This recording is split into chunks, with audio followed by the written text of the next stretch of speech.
We're a very large multi-donor, multi-country program supporting regional integration and in particular economic integration for the East African community.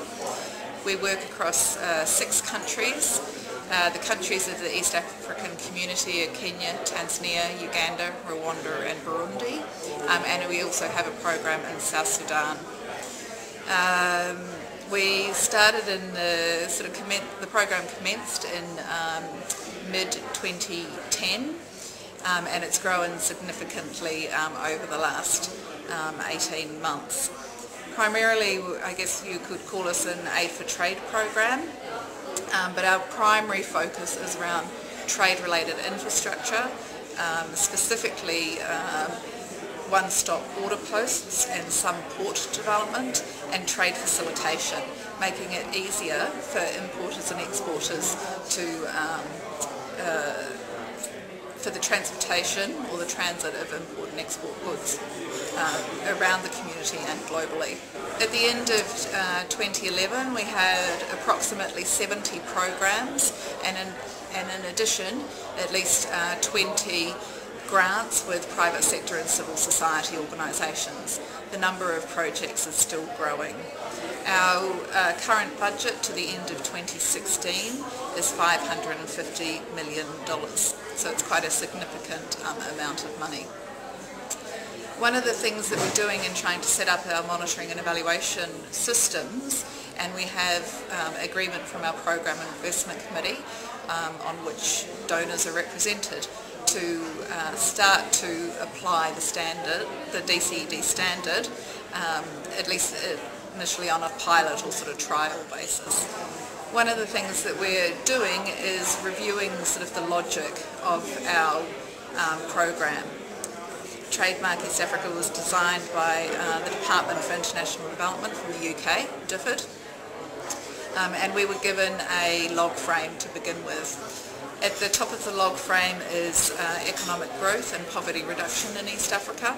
At the purpose level is greater regional integration and trade competitiveness, where our indications of success relate to increased global and interregional trade as well as reduced transportation time.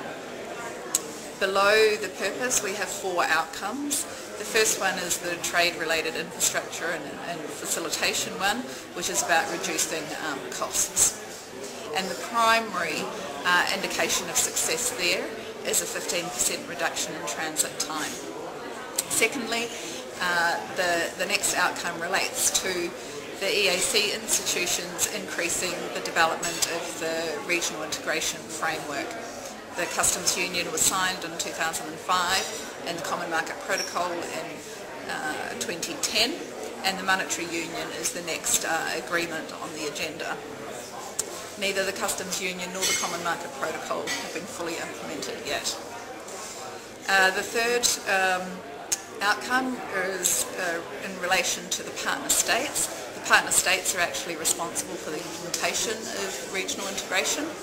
And the outcome is just an increased level of implementation. Lastly, and probably sitting underneath the logic of the other 3 outcomes, is the 4th outcome, and that's relating to PSOs and CSOs, so private sector organisations and civil society organisations, positively influencing the EAC institutions and the partner states for greater economic integration and growth in trade. One of the issues that one of the challenges we've got with the log frame is that there's quite some large leaps in logic between the different components. We were advised by our donors that we weren't allowed to change the log frame when we started, but we're sort of undertaking a continuous sort of process to better understand the logic, and we hope to go back to the donors to renegotiate. The particular issues that we're sort of dealing with is that if I take outcome 1 as sort of an example, is if we manage to reduce transit time, say for the time that it takes for a truck with a container to travel from the port of Mombasa in Kenya through to Burundi, we expect this to decrease transportation costs. In our logic, the next change up is an increase in trade.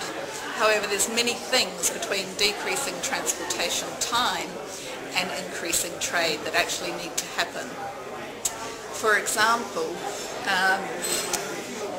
if there's a decrease in time, we're expecting, or the assumption is, that there's a decrease in cost to the transportation company.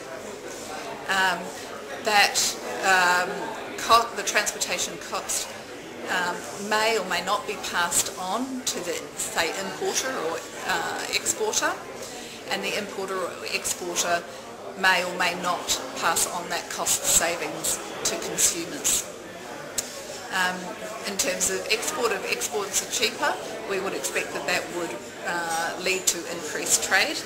If imports were cheaper, we would expect that the price of consumer goods, particularly for the inland countries in East Africa, would decrease. However, you can see there's many assumptions between outcome one and our logic and the purpose. We've been undertaking some lengthy discussions internally just about unpacking this logic, trying to understand it more. And below that, we're not only concerned with sort of the high-level logic that's presented in our log frame, but we're also interested in how our particular interventions contribute to the outcomes in the log frame. We've gone through a process of drafting, and a very sort of draft results trains for each of our interventions. This was initially done as an internal brainstorming sort of exercise within TradeMark and with TradeMark colleagues, and we're only now starting a process of discussion with partners with the intention that we get to a validated results chain with agreed indicators and a measurement plan, at least for some very specific and targeted projects.